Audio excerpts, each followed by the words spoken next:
Hey guys, have you ever wondered how a car rental agency manages their cash flow? Cash Flowing is our blog dedicated to young Australians to help teach essential business concepts. And today we'll be interviewing Arnold Kluck, the owner of Bayswater Car Rental here in Sydney. Let's get going. Bayswater Car Rental, or No Birds Car Hire, has an interesting philosophy. We started out by asking Arnold what is meant by no birds. No birds means no frills.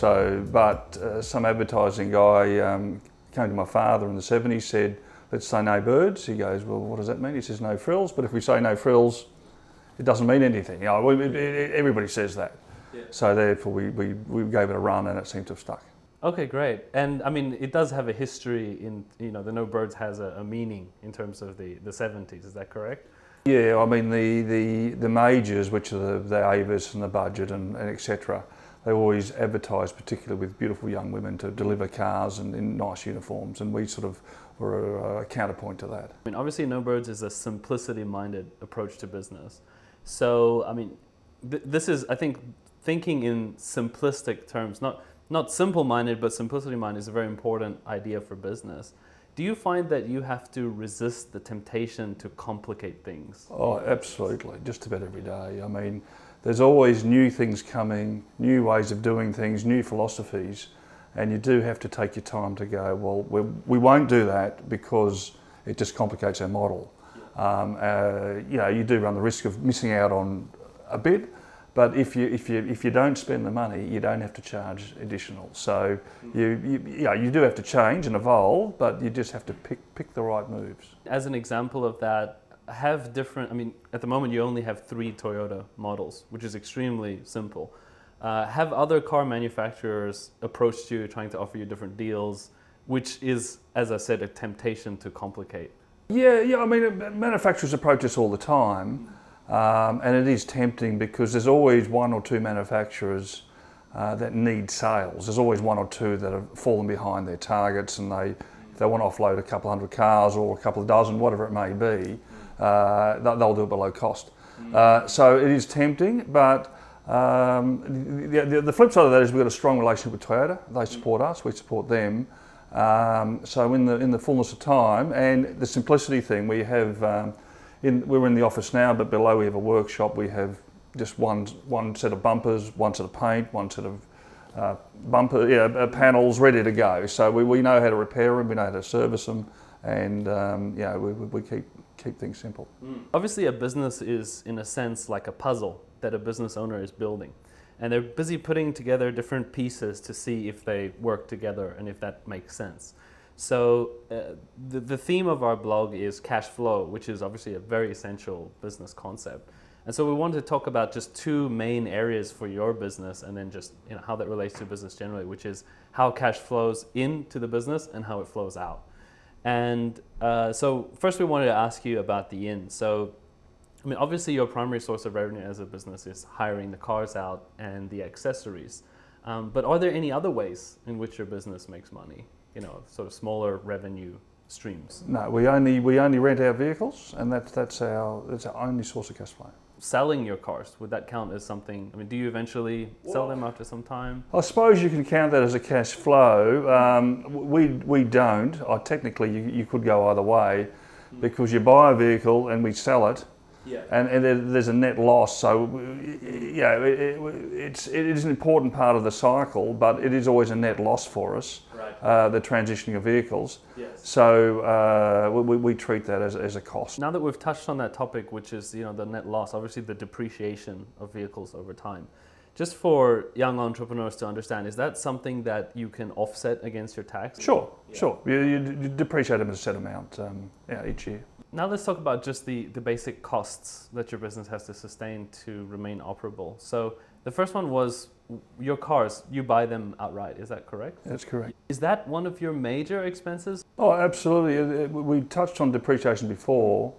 One of our biggest costs, if not the biggest, is vehicle depreciation. Depreciation. Yeah. So we buy them, we sell them, we buy them, sell them all the time. As I said, every one is a loss, and that is, if we can minimise the depreciation, we have attacked a big item of our cost structure. I'm assuming based on that you're actually very familiar with the depreciation model of cars. Like when you buy a car, how much it is and how much it depreciates over time.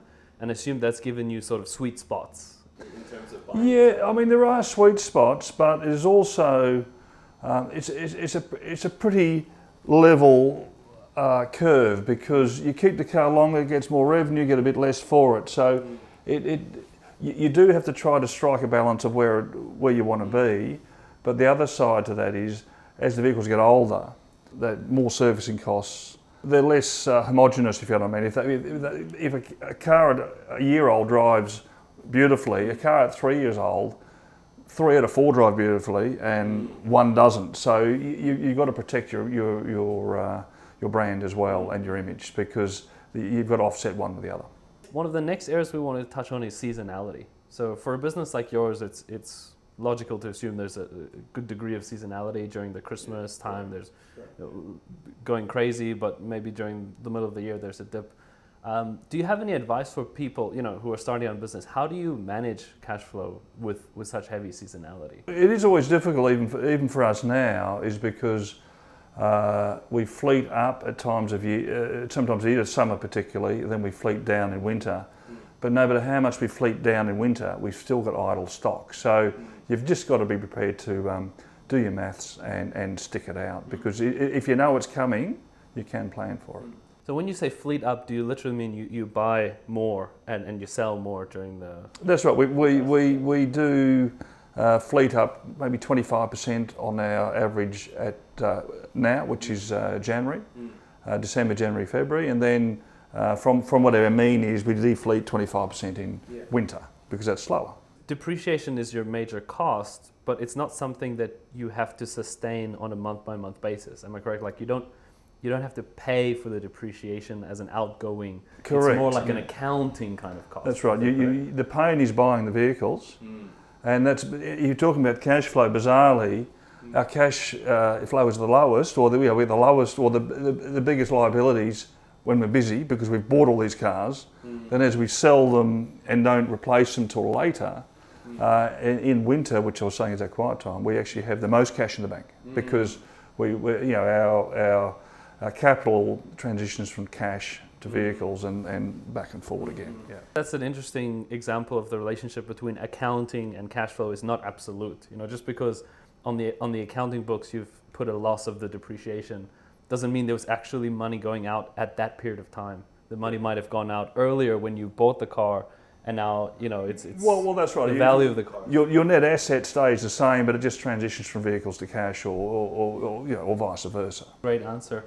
I guess then, just wrapping up, just some general questions. I mean, if you were starting this business today, with all of your experience, are there some things that you would have done differently? Considering that it's a different business today. Traditional car rental was strong for many decades, and now it's under attack from car share, ride share, and then the electric cars coming and autonomous cars are coming. So the whole mobility thing, even car manufacturers are talking about, they're not car manufacturers, they're providers of mobility. Where that's going to lead, you can't quite say. So we are confident there's going to be a need for vehicles on a rental basis, but the exact model we don't know. So I don't think there's going to be too many car rental companies starting in the next 5 years, because there's too much uncertainty out there. I do believe that the ones that are ahead of the wave and the technology, they'll do very, very well. We're hoping that we're going to be one of them, but there's a lot of challenges out there, and you don't know what you don't know. So you've got to try to pick the course that's going to be a winner. Mm-hmm. In one of my favorite business books, Great by Choice by Jim Collins, I don't know if you've heard of him as an author, but he speaks about this concept of being one wave behind. Because people who are in the first wave are usually the ones who take the greatest risk with the new technologies, and usually screw up the most in their learning process, whereas the people who come in the follow-up wave can learn lessons from the failures of their predecessors. Is that an idea that you'd subscribe to? No, absolutely. I haven't read the book, but I do believe that the people that take the risk and bust through regardless quite often 5 years later they're not there, but they've had great vision, and people go, okay, well we'll just tinker with it here and there, and bang, they made a go of it, and someone's made a beachhead and blown themselves up, and the rest learn from it and come through. So you can observe the failures of the new technology and then implement it. Yeah. Absolutely. So are you interested at this time in driverless cars, this new wave that's coming? Well, very interested in driverless cars, but it's no matter what the press says, I firmly believe it's going to be 10 to 15 to 20 years away before regulations. But what there will be is iterations, because even we've got Toyota, and the RAV4s that we've got just in the last few months, they got the very base model, which is what we buy, has got autonomous braking. The Corolla, which is our main fleet vehicle, there's a new generation coming out in August 18, and even the very base model will have autonomous braking and lane departure and things like that. So these are the incremental things that will develop over 10 years, 15 years to get autonomy in cars, but it's going to be little steps each time. Well, thank you so much for your time in this interview. Just before we wrap up, do you have any other thoughts that you'd like to share with young entrepreneurs in Australia? I think we need entrepreneurs as a society, and you've got to stick with it, because people will tear you down. But if you learn from that and regather and keep going, we all win from that. Perfect. Thank you so much. Thank you.